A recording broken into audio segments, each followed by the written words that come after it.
Hey you guys, what's up? It's the Anime Blaze coming to you with another video. That is right. I know it looks like I'm farther back. Don't actually know if I am, but hey, whatever. In today's video, I'm going to be doing an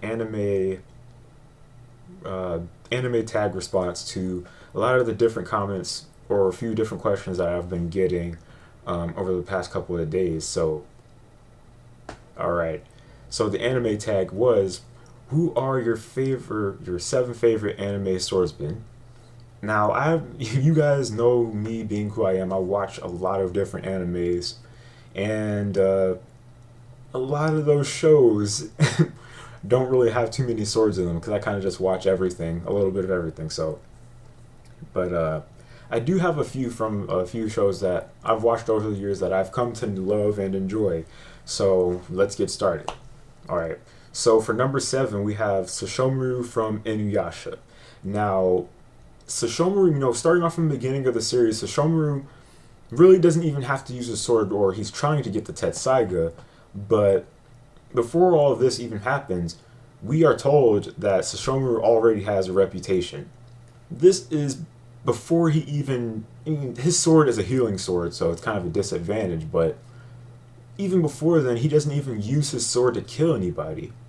That is pretty tough in my own opinion. That's really, really tough to even go about that. So yeah, that's pretty cool. All right, so number 6, I chose Saya from Blood the Last Vampire.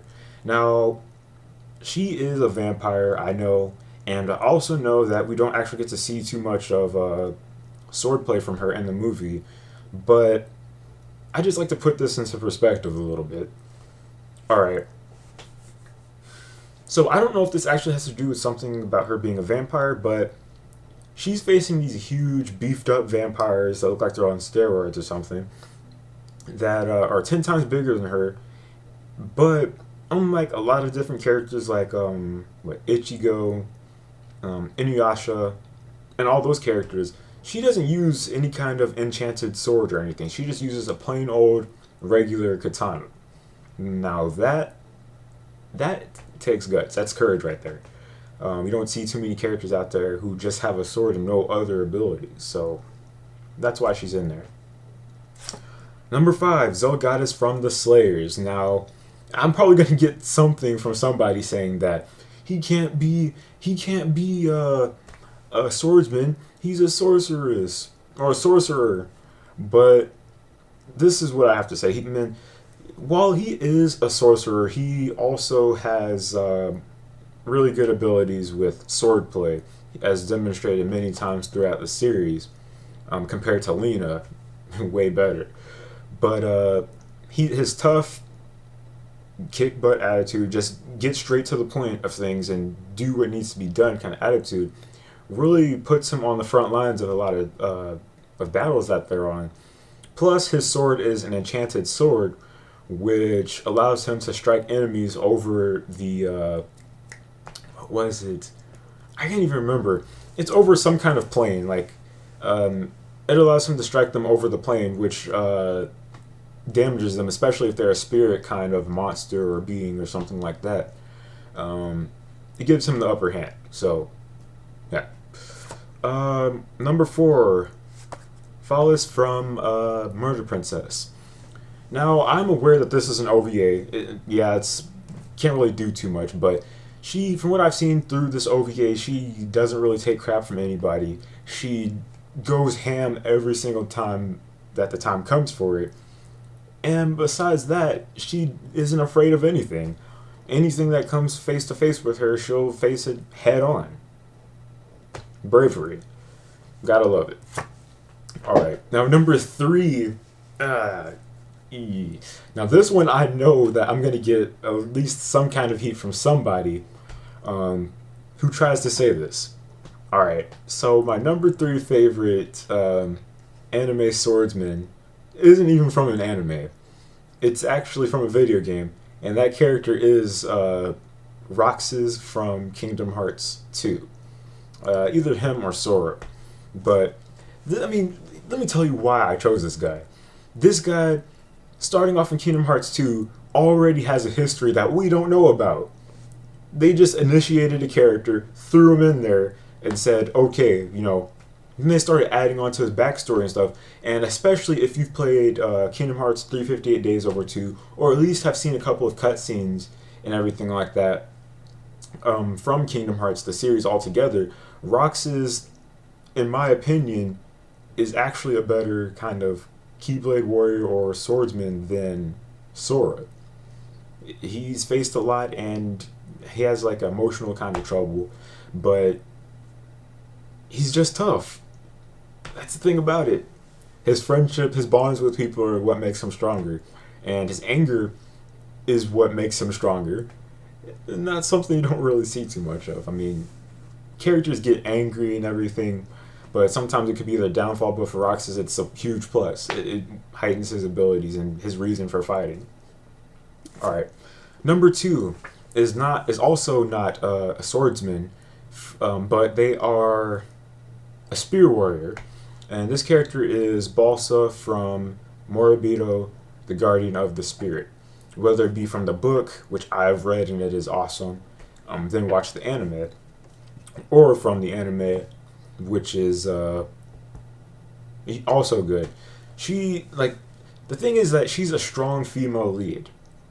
Let me be that first off. She's a strong female lead, but the thing is they don't have to use any kind of fan service or anything like that to emphasize that.